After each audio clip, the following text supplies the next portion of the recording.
I fundamentally believe that we have to challenge not just the dominant, the dominant paradigm that tells us we're nothing but these selfish little critters, we have to give over our fate to one real market and to the powers that be, but also that we have to be very careful ourselves. And here's what I'm getting at. Power down, no growth, the party's over, restrain, limits, finite earth, all.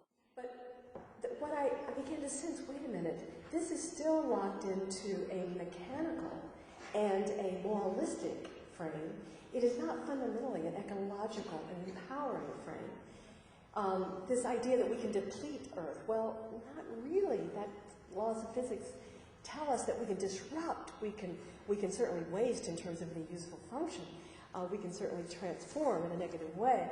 But so what I began to struggle with is that really, it's not, our problem isn't growth. Our problem is waste. What's wrong with one real economics and what I call thin democracy that is disempowering us? It is waste generated. That's its fundamental problems. It is waste. It is waste. It's all about waste.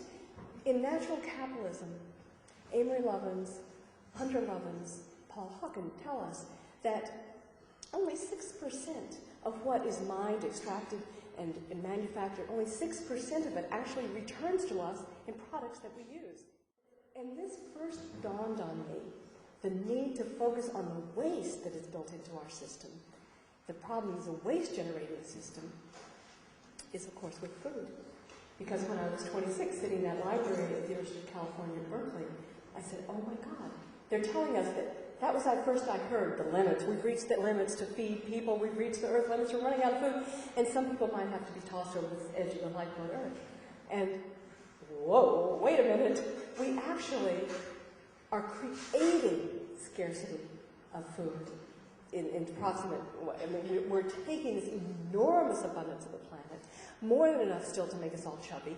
Just in grain alone in the U.S., 13,000 calories a day.